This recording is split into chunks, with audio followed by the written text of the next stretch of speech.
Hi everyone, I am Dr. Ehsanullah from Bihar West Champaran.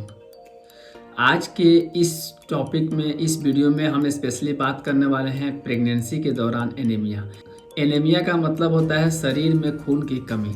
अक्सर pregnancy के दौरान महिलाओं में खून की कमी होना ये आम बात है, लेकिन ये समय के साथ साथ पूरा भी हो जाता है। लेकिन बहुत सारी महिलाएं के अंदर पूरा नहीं हो पाता है और उन महिलाओं के अंदर एक प्रेगनेंसी के टाइम, डिलीवरी के टाइम उनको एक रिस्क का सामना करना पड़ सकता है।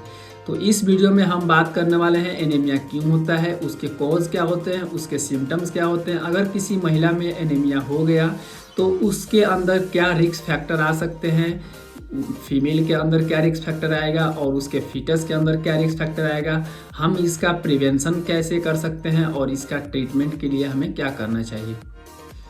एनीमिया जो होता है वो स्पेशली आयरन डिफिशिएंसी के कारण होता है, लेकिन जो हम डाइट्स लेते हैं उसमें सिर्फ आयरन ही नहीं, आयरन के साथ साथ और भी बहुत सारे चीज़ उसमें डिफिशिएंसी होने लगता है, जैसे कि vitamin B9, vitamin B12, calcium, protein, vitamin C. ये सारी चीज़ मिल करके एक न्यूट्रिशनल एनीमिया बना देता है और महिलाओं के अंदर यही सबसे ज़्यादा मोस्ट कॉमन होता है। हम जो भोजन करते हैं, जो डाइट लेते हैं, उसमें पूरा ये तत्व मिल नहीं पाता है और ख़ास करके प्रेग्नेंट लेडी को, एक गर्भवती महिला को हर चीज़ खाने का कोशिश करना चाहिए, क्योंकि उसका दो सप्लाई हो जाता है, एक खुद के शरीर के लिए और एक फीटस के लिए। जो भोजन वो करती है तो उससे ही उसके बच्चों को, उसके फीटस को भी सप्लाई होता है और वहाँ जाता है। तो अगर किसी महिला के अंदर खून की कमी है, आयरन का डिफिशिएंसी है, विटामिन्स का डिफिशिएंसी है, तो जाहिर सी बात है उस फीटस को भी उतना सप्लाई नहीं मिलेगा, तो बाद में उस फीटस को भी दिक्कत हो सकता है और उस गर्भवती महिला को भी दिक्कत हो सकता है। तो इसमें मोस्ट कॉमन जो कॉज होते हैं एनीमिया का, वो ये होता है कि हो सकता है कोई गर्भवती महिला भोजन सही तरह से नहीं कर रही है, हर तरह का न्यूट्रिशनल चीज़ नहीं खा रही है, जिसकी वजह से उसके बॉडी में सही अमाउंट में न्यूट्रिशन नहीं मिल पा रहा है और उसके शरीर में एनीमिया कॉज हो रहा है, खून की कमी कॉज होता है। हमारे शरीर में खून के अंदर हीमोग्लोबिन होता है। हीमोग्लोबिन का काम होता है ऑक्सीजन को कैरी करना। जब हमारे शरीर में खून कम रहेगा तो ऑक्सीजन का डिमांड भी कम होगा। जब ऑक्सीजन का डिमांड कम होगा तो हमारे हर ऑर्गन को, हर टिश्यू को कम मात्रा में ही ऑक्सीजन मिलेगा। सेकेंड इसका कॉज है कि महिला वो पर्याप्त मात्रा में न्यूट्रिशन ले रही है, लेकिन उसके बॉडी में एब्जॉर्ब नहीं हो पा रहा है, जीआईटी से एब्जॉर्ब नहीं हो रहा है, इंटेस्टाइन से एब्जॉर्ब नहीं हो रहा है, तो ये भी एक कॉज हो सकता है उस महिला के अंदर। थर्ड इसका कॉज होता है कि उसके जो न्यूट्रिशंस हैं वो लाइसिस होना स्टार्ट हो जाते हैं, जैसे कि हेमोलाइसिस हो गया, या कोई लंबे समय से क्रोनिक ब्लड लॉस हो रहा है, उसके वजह से कोई ट्रॉमा है, इंजरी है, उसके वजह से वहाँ पे ब्लड का लॉस ज़्यादा हो रहा है, तो वो प्रेग्नेंट महिला को और उसके फीटस को एक बढ़िया अमाउंट में हीमोग्लोबिन, आयरन और विटामिन्स का मात्रा उसको नहीं मिल पा रहा है। तो जनरली फर्स्ट और सेकेंड और थर्ड ट्राइमेस्टर में आपको हीमोग्लोबिन का जांच करा लेना चाहिए। अगर आपके शरीर में हीमोग्लोबिन का रेशियो 12 से लेकर 14 ग्राम परसेंटेज के आसपास है तो आपका जो ब्लड है वो नॉर्मल है, आप में कोई एनीमिया नहीं है। लेकिन 70% महिलाएं का मॉडरेट एनीमिया होता है, जो कि 10 ग्राम से लेकर के 11 ग्राम के रेंज में रहता है।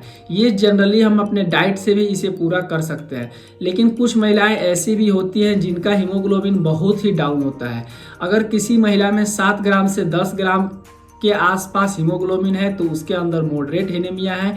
अगर किसी महिला का 7 ग्राम से भी कम है तो उसके अंदर सीवियर एनीमिया है।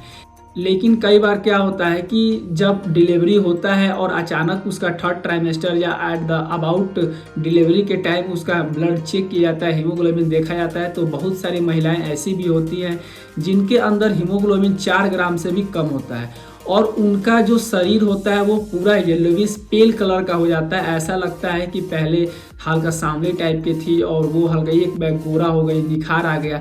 तो ये जो निखार आते हैं ये हीमोग्लोबिन के डिफिशियंसी की वजह से होते हैं, क्योंकि हीमोग्लोबिन में रेड पिगमेंटेड सेल होते हैं। तो इन महिला के अंदर जिनका हीमोग्लोबिन 4 ग्राम से भी कम है तो उसके अंदर सीरियस कंडीशन हो जाता है और ब्लड चढ़ाने का भी नौबत आ सकता है। तो बेटर यही है कि हर ट्राइमेस्टर में, फर्स्ट ट्राइमेस्टर, सेकेंड ट्राइमेस्टर और थर्ड ट्राइमेस्टर में आप एक बार ब्लड चेक करा लें, अपना हीमोग्लोबिन देख लें कि आपका हीमोग्लोबिन कितना है।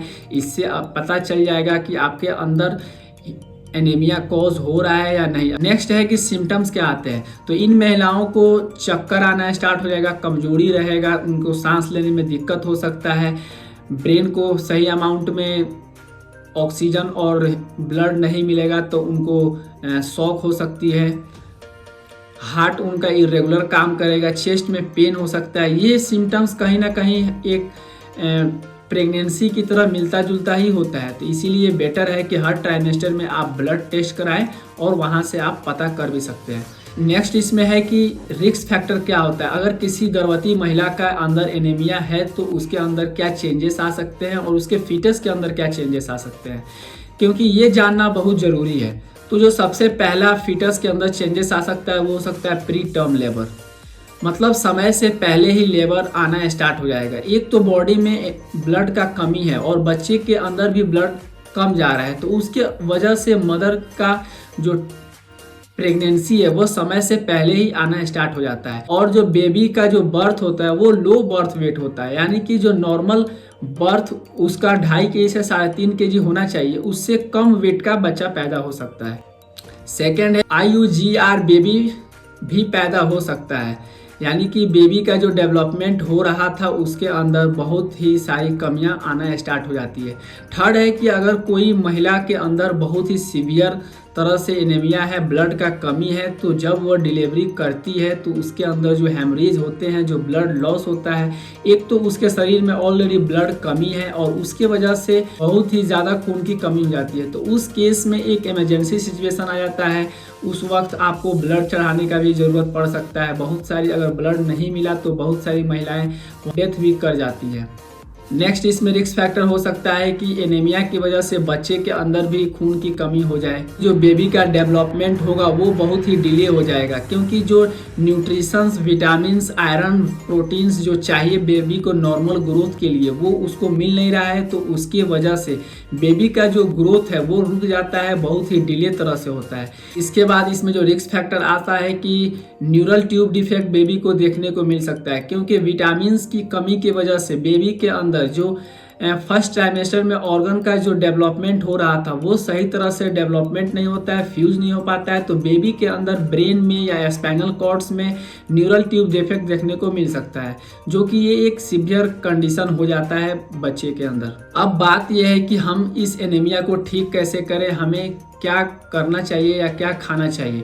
तो जनरली हमें पूरा प्रेगनेंसी के दौरान 1000 माइक्रोग्राम एलिमेंट का ज़रूरत होता है फीटस को देने के लिए पूरा प्रेगनेंसी के समय तक।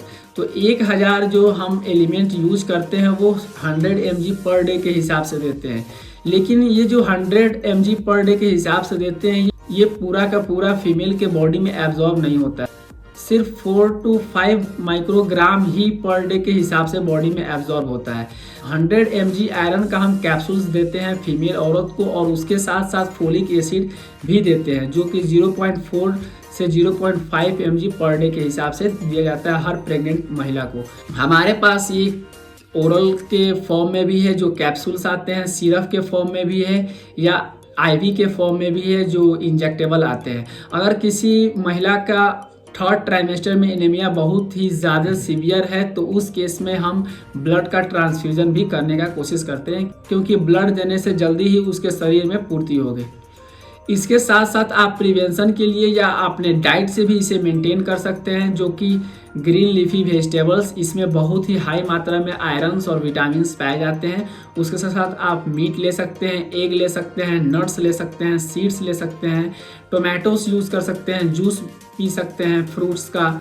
इन सारी चीज़ों से आप अपने शरीर का एनीमिया और विटामिन्स की डिफिशेंसी को पूरा कर सकते हैं, जो कि आपके लिए भी प्रेगनेंसी के समय में एक अच्छा होगा और आपके बच्चे को भी एक अच्छा डेवलपमेंट होगा। तो hope guys you like the video.